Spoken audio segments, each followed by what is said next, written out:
लब्बैक अल्लाहुम्मा लब्बैक।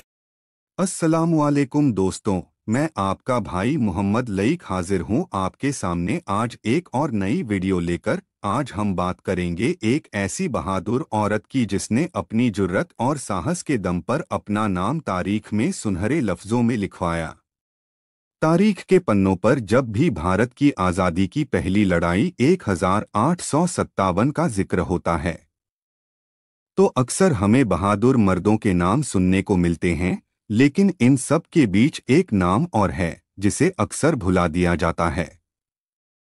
वो नाम है बेगम हजरत महल, अवध की बहादुर बेगम, जिन्होंने लखनऊ की धरती पर आज़ादी की शमा जलाई। वो औरत जिसने अंग्रेजी साम्राज्य को खुली चुनौती दी, जिसने अपने छोटे से बेटे को तख्त पर बिठाकर खुद जंग का बिगुल बजाया और जिसने साबित किया कि औरत सिर्फ महल की शोभा नहीं बल्कि जंग के मैदान की शेरनी भी हो सकती है। बेगम हजरत महल का जन्म 1820 के आसपास भारत के उत्तर प्रदेश सूबे के फैजाबाद जिले में हुआ था। बेगम हजरत महल का असल नाम मुहम्मदी खानुम था। वे अवध की बेगम के नाम से भी मशहूर थीं। वो एक आम परिवार से ताल्लुक़ रखती थीं। उनके माँ बाप ने उन्हें बहुत कम उम्र में गरीबी की वजह से एक खादिमा के तौर पर बेच दिया था। बाद में ख्वासीन के रूप में उन्हें अवध के शाही हरम में ले जाया गया था। कम उम्र में ही उन्हें लखनऊ के दरबार में ख्वास महल नवाब की सेवा में रहने वाली बना दिया गया। यहाँ इनकी खूबसूरती देखकर इन्हें परी कहा जाने लगा। उनकी खूबसूरती, अक्लमंदी और शायरी में रुचि ने उन्हें जल्दी ही दरबार में मशहूर कर दिया। अवध के आखिरी नवाब वाजिद अली शाह कला, संगीत और शायरी के शौकीन थे। नवाब की नज़र परी यानी बेगम हजरत महल पर पड़ी तो उन्हें अपने हरम में शामिल कर लिया। बाद में वो अवध के नवाब वाजिद अली शाह की बेगम बनी। वह अवध के नवाब वाजिद अली शाह की दूसरी पत्नी थीं। नवाब से उनका बेटा बिरजिस्कदर पैदा हुआ, जो बाद में अवध का छोटा नवाब बना। उनके बेटे बिरजिस्कदर के जन्म के बाद उन्हें हजरत महल का खिताब दिया गया था। इस दौर में हजरत महल सिर्फ एक बेगम नहीं थीं, बल्कि दरबार के मामलों में भी दिलचस्पी लेने लगी थीं। उनकी जिंदगी का सफ़र एक आम औरत से महल की बेगम बनने तक तो आसान था, लेकिन आगे की कहानी उन्हें भारत की आज़ादी के इतिहास की सबसे बहादुर औरत बना देती है। किस्मत ने उन्हें सिर्फ महल की रानी नहीं बल्कि जंग का मैदान भी दिया। 1856 में अंग्रेज़ों ने डॉक्ट्रिन ऑफ लैप्स और कई अन्य बहानों का इस्तेमाल करके अवध पर कब्जा कर लिया और वाजिद अली शाह को कलकत्ते में निर्वासित कर दिया गया। कलकत्ते में उनके पति के निर्वासित होने के बाद बेगम हजरत महल ने अवध रियासत के राजकीय मामलों को संभाला। अचानक अवध की जनता अपने बादशाह से महरूम हो गई। इस अचानक बदलाव से अवध की जनता बेहद नाराज हो गई। उस वक्त बेगम हजरत महल ने समझ लिया कि ये लड़ाई सिर्फ तख्त की नहीं बल्कि पूरे मुल्क की इज्जत और आज़ादी की है। इसने बेगम हजरत महल के दिल में अंग्रेज़ों के खिलाफ गुस्सा और बगावत भर दी। 1857 में मेरठ से बगावत की चिंगारी उठी और पूरे हिंदुस्तान में फैल गई। अवध और लखनऊ भी इस आग से बच नहीं पाए। लखनऊ में 1857 की क्रांति की क़यादत बेगम हजरत महल ने की थी। बेगम हजरत महल ने इस मौके को पहचान लिया और अंग्रेज़ों के खिलाफ खुद मोर्चा खोल दिया। उन्होंने अपने बेटे बिरजिस्कदर को अवध का शासक घोषित किया ताकि जनता एक झंडे तले इकट्ठा हो सके, लेकिन असल में हुकूमत बेगम के हाथ में थी। औरत होकर भी उन्होंने पूरी फौज और सिपाहियों को अपनी क़यादत में लिया। आलमबाग की लड़ाई के दौरान उन्होंने अपने जांबाज सिपाहियों की भरपूर हौसला अफजाई की और हाथी पर सवार होकर अपने सैनिकों के साथ दिन रात युद्ध करती रहीं। लखनऊ में पराजय के बाद वह अवध के देहातों में चली गईं और वहां भी क्रांति की चिंगारी सुलगाई। बेगम हजरत महल के सैनिक दल में तमाम महिलाएं शामिल थीं। बेगम हजरत महल ने लखनऊ का छोटा इमामबाड़ा और किला अपने कब्जे में ले लिया। अंग्रेजी फौजों से लड़ने के लिए उन्होंने हिंदू मुस्लिम एकता पर जोर दिया।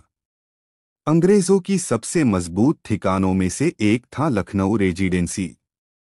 बेगम हजरत महल ने अपने सिपाहियों को एकजुट किया और रेजिडेंसी पर हमला बोल दिया। कई महीनों तक अंग्रेजों को यहां घेराबंदी में रखा गया। बेगम का सबसे बड़ा हथियार था हिंदू मुस्लिम एकता। उन्होंने सबको यह यकीन दिलाया कि ये लड़ाई सिर्फ मुसलमानों की या हिंदुओं की नहीं, बल्कि पूरे देश की है। उनकी आवाज पर जनता उमड़ पड़ी। किसान, सिपाही, मजदूर सब उनके साथ हो गए। धीरे धीरे बेगम हजरत महल के कई साथी शहीद हो गए। अंग्रेजों ने कुछ राजाओं और जमींदारों को पैसे और ओहदे का लालच देकर बेगम का साथ छुड़वा दिया। फिर भी वो डटी रहीं और लखनऊ को बचाने की पूरी कोशिश की। बेगम हजरत महल ने सिर्फ जज्बे से नहीं, बल्कि दिमागी काबिलियत से भी अंग्रेजों को टक्कर दी। उनकी रणनीति में गुरिल्ला युद्ध और अचानक हमले शामिल थे। उन्होंने छोटे इमामबाड़े और किले को अपना मजबूत गढ़ बना लिया। उनकी अगुवाई में सिपाहियों ने बार बार अंग्रेजों को पीछे धकेला। लखनऊ की सड़कों पर उनकी मौजूदगी सिपाहियों के हौसले को कई गुना बढ़ा देती थी। अंग्रेज अफसर खुद मानते थे कि अगर बेगम का साथ उनके अपने राजाओं और जमींदारों ने छोड़ा न होता तो लखनऊ को जीतना नामुमकिन होता। लेकिन अंग्रेजों के पास बेहतर हथियार और आधुनिक तोपें थीं। अंग्रेजों ने फूट डालो और राज करो की नीति का इस्तेमाल किया। नतीजा ये हुआ कि आखिरकार लखनऊ अंग्रेजों के कब्जे में चला गया।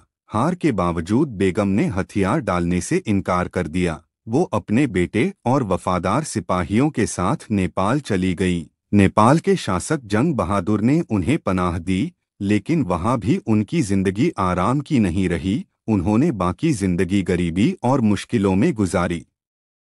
1879 में वो इस दुनिया से रुखसत हो गईं, लेकिन उनकी बहादुरी का नाम हमेशा जिंदा रहा। उन्हें काठमांडू के जामा मस्जिद के मैदानों में एक कब्र में दफनाया गया। बेगम हजरत महल की कहानी हमें ये सिखाती है कि आज़ादी सिर्फ तलवार से नहीं, बल्कि हिम्मत और इरादे से हासिल होती है।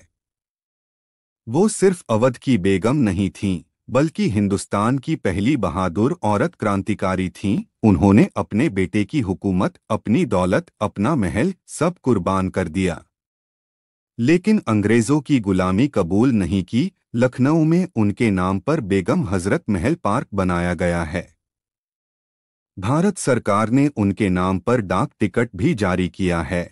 आज भी जब 1857 की जंग आज़ादी का जिक्र होता है तो बेगम हजरत महल का नाम एक शेरनी की तरह चमकता है। बेगम हजरत महल ने साबित किया कि औरत सिर्फ महल की शोभा नहीं, बल्कि मुल्क की हिफाजत करने वाली शेरनी भी है। 1857 की ये बहादुर बेगम हमें याद दिलाती है कि औरत अगर ठान ले तो पूरी ताकतवर सल्तनत को भी चुनौती दे सकती है। आज हम जिस आज़ादी का लुत्फ उठा रहे हैं, उसमें बेगम हजरत महल जैसी शख्सियतों का खून और कुर्बानी शामिल है, जिनकी बहादुरी आने वाली नस्लों के लिए मिसाल है। उनका नाम हमेशा इतिहास के पन्नों पर सोने के अक्षरों में लिखा जाएगा। तो दोस्तों, यह थी बेगम हजरत महल। इस्लाम की तारीख ऐसे जांबाजों से भरी हुई है, लेकिन हम इनके बारे में अच्छे से नहीं जानते। हमें चाहिए कि हम इन जांबाजों की कहानियों को सुनें और बाद में अपने बच्चों को इनकी कहानियां बनाकर सुनाएं, जिससे हमारे बच्चे अपनी कौम के इन जैसे जांबाजों को जान सकें। इसी तरह की और हकीकत भरी कहानियां जानने के लिए मेरे चैनल हीरोज ऑफ हिजरी को सब्सक्राइब करें और वीडियो को अपने दोस्तों के बीच शेयर करना न भूलें। मिलते हैं अगली वीडियो में, तब तक के लिए अल्लाह हाफिज।